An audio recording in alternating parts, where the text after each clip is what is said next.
धन्यवाद सभापति महोदय। मैं आपका आभार प्रकट करता हूँ अपने पार्टी का, जिन्होंने मुझे बोलने का अवसर दिया।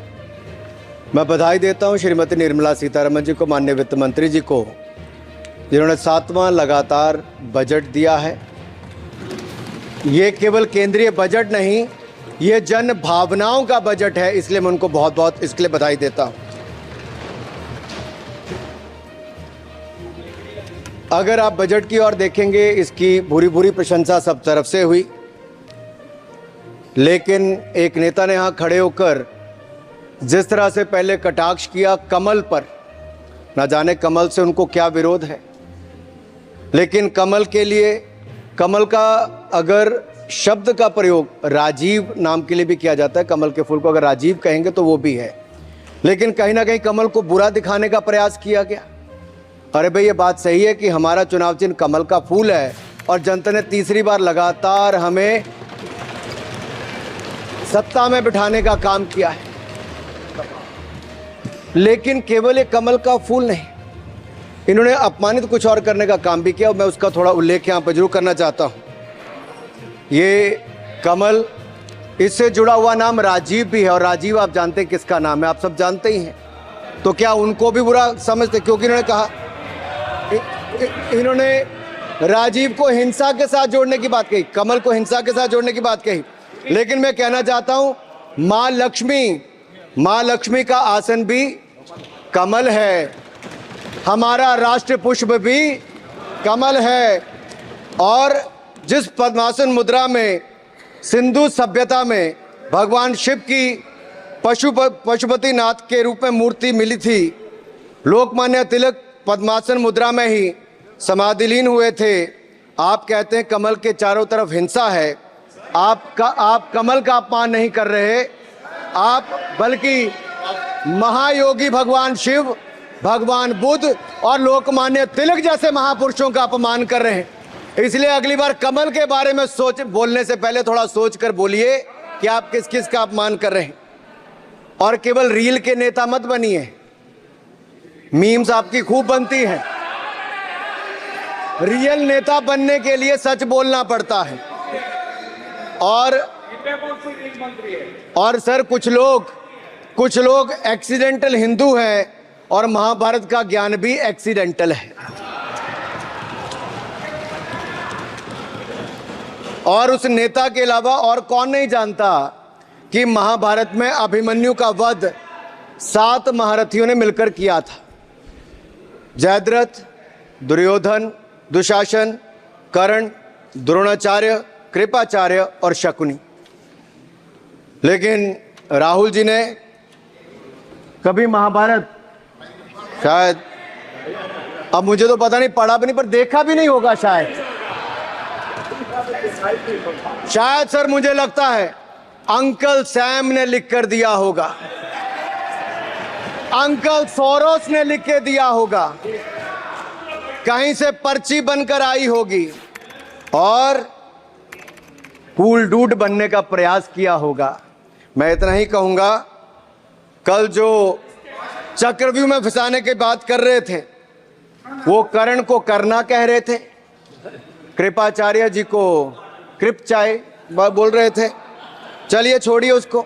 अध्यक्ष जी, कल तो ऐसा लग रहा था सदन के अंदर महाभारत पर इतना सारा ज्ञान दिया गया कि एक समय ऐसा लगा BR चोपड़ा के महाभारत के धारावाहिक का संगीत गूंजने लगा हो। और कहीं ना कहीं उन्होंने एक बार महाभारत पढ़ने के लिए फिर प्रेरित किया। मगर इस बार महाभारत पर मैंने एक नई पुस्तक पढ़ी, जो उनकी पार्टी के विद्वान सांसद, जो इस सदन के सदस्य भी हैं, उन्होंने लिखी है। और उस पुस्तक का नाम है the great Indian novel. Rahul ji को अगर महाभारत और चक्रव्यूह के विषय में विस्तृत जानकारी लेनी है तो अपने उस सांसद से वो संपर्क कर सकते हैं। और मैं बताऊंगा, शशि थरूर जी ने, शायद वही राहुल गांधी जी को बता दें या बताएंगे, नहीं तो मैं बता देता हूं कि आपने महाभारत और भारत के स्वतंत्रता संघर्ष को मिलाकर जो उपन्यास लिखा है, उसके पात्र कौन कौन है। इस उपन्यास में धृतराष्ट्र के रूप में किस नेता को दिखाया गया है, कौरव किस पार्टी को कहा गया है, इस उपन्यास में प्रिय दुर्योधनी कौन है। जब राहुल जी को इसका पता चलेगा तो मुझे लगता है कहीं ना कहीं शशि थरूर जी पर कार्रवाई ना हो जाए। लेकिन क्या है साहब, ये लोग तो संविधान दिखाते थे, पढ़ते नहीं थे। मैंने उस दिन पूछ लिया कितने पन्ने होते, तो वो भी नहीं बता पाए। मैंने उसके बाद पूछा कि ये जो आप संविधान की कॉपी लेकर चलते हो, इसका प्रीफेस पढ़ा है, इसका फॉरवर्ड पढ़ा है, इसकी प्रस्तावना किसने की है।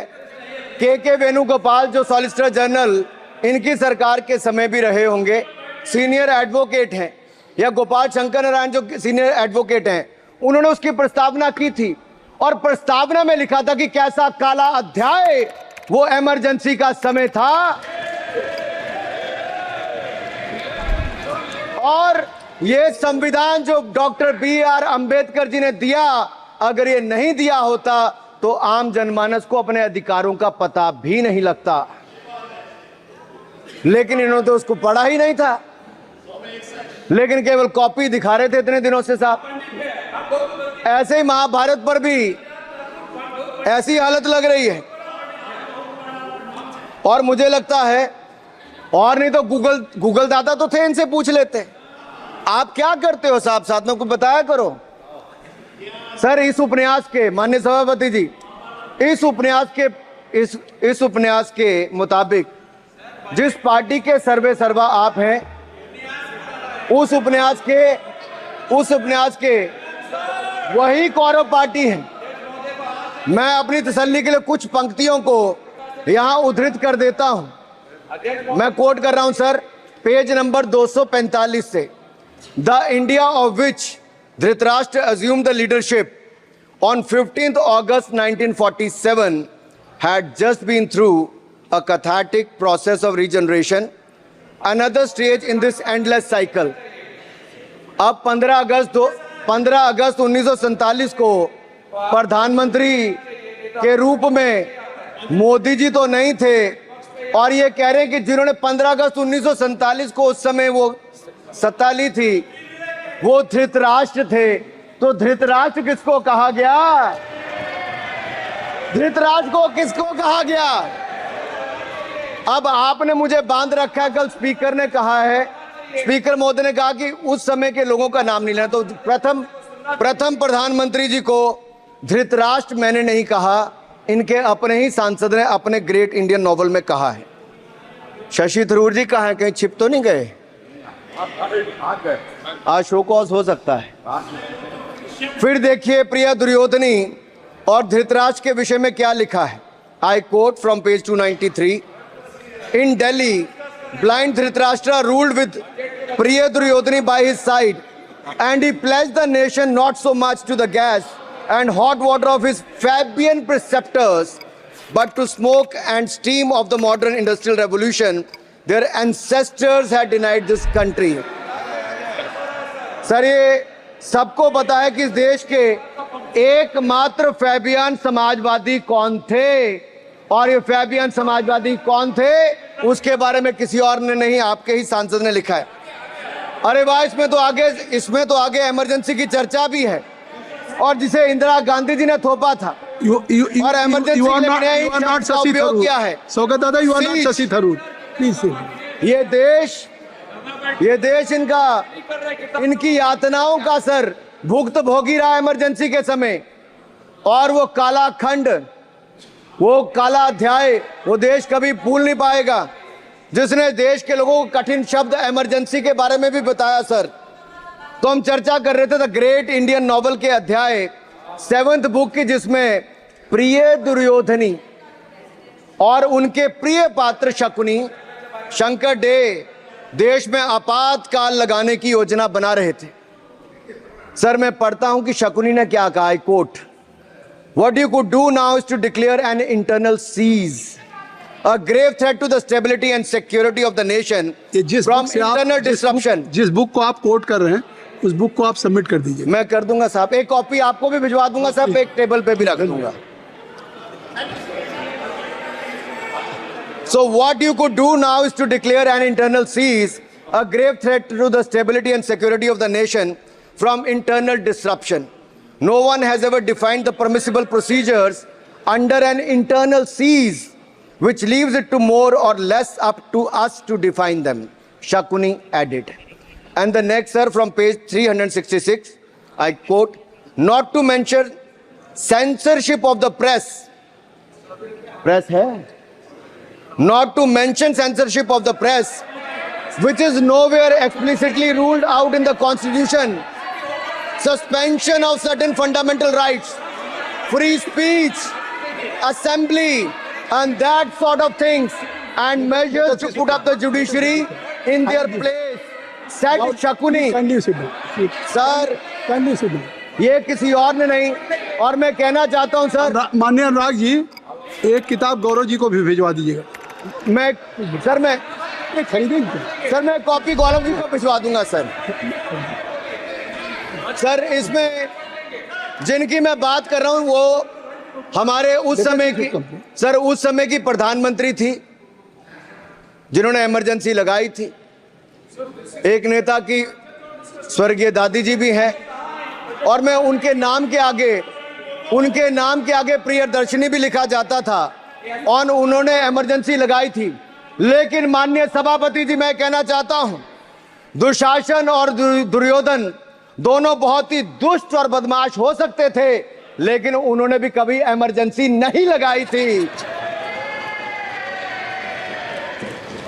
दुशासन और दुर्योधन दुष्ट भी हो सकते हैं, दुश्मन भी हो सकते हैं, बदमाश भी हो सकते हैं, लेकिन उन्होंने भी इमरजेंसी नहीं लगाई थी। सर, पूरे उपन्यास में 74 बार कौरव और कौरव पार्टी की चर्चा हुई, हर एक में कांग्रेस का चरित्र झलकता है। राहुल जी सदन में हजारों साल पूर्व हुए महाभारत की कहानी सुना रहे थे, मगर उनकी अपनी पार्टी के पढ़े लिखे एक विद्वान पूर्व मंत्री और सांसद आज के महाभारत की कहानी लिखते हुए बताते हैं कि कौन कौरव था, कौन शकुनी था, कौन धृतराष्ट्र था, कौन दुशासन था, कौन दुर्योधन था, कौन कर्ण था। जरूर पढ़िएगा, सबके किरदार उसी में मिलने वाले हैं। और शायद जिस समय शशि थरूर जी लिख रहे थे, उस समय आपका टैलेंट इनको पता नहीं था, नहीं तो 100 पन्ने तो आप पे ही लिख देते साहब। आप चाहते कार्रवाई हो जाए। माननीय सभापति जी,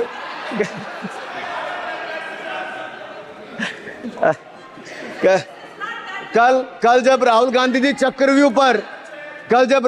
चक्रव्यूह पर बहुत ज्ञान दे रहे थे, तो पीछे दो लोग, कुमारी शैलजा जी और दीपेंद्र जी, बैठकर मुस्कुरा रहे थे। अब शायद राहुल जी वो पीछे हंस तो रहे थे, लेकिन आप एक बात जरूर कर लीजिए, चक्रव्यूह के परिप्रेक्ष्य में इन दोनों से बेहतर कौन बता सकता है हरियाणा के चुनाव आने वाले हैं। जान लीजिए कि कौन शकुनी है और कौन अभिमन्यु है, नहीं तो बहुत देर हो जाएगी। आपको एक और सुझाव है, और मैं इतना जरूर कहूंगा, आपने तो कई सारे चक्रव्यूह बनाने का काम किया सर, और जब उस समय किशोर अभिमन्यु पर कौरवों ने युद्ध नीति के विपरीत जाकर प्रहार किया था, तो मैं कुछ कहना चाहता हूं। इतने में पुत्र दुशासन ने पीछे से था वार किया, निष्प्राण हुए एक गदा से सिर पर था प्रहार किया। मां धरती की गोद में वह आंख मूंद कर सो गया, अंबर का तेजस्वी तारा धूमकेतु सा खो गया। लेकिन कोई तारे का तेज फीका नहीं कर सकता, वीर गति पाकर अमर हुआ हो कभी नहीं मर सकता है। पुत्र सुभद्रा कुरुक्षेत्र में जिसकी अमर कहानी थी, 9 माह में सीखी विद्या जब 16 साल जवानी थी।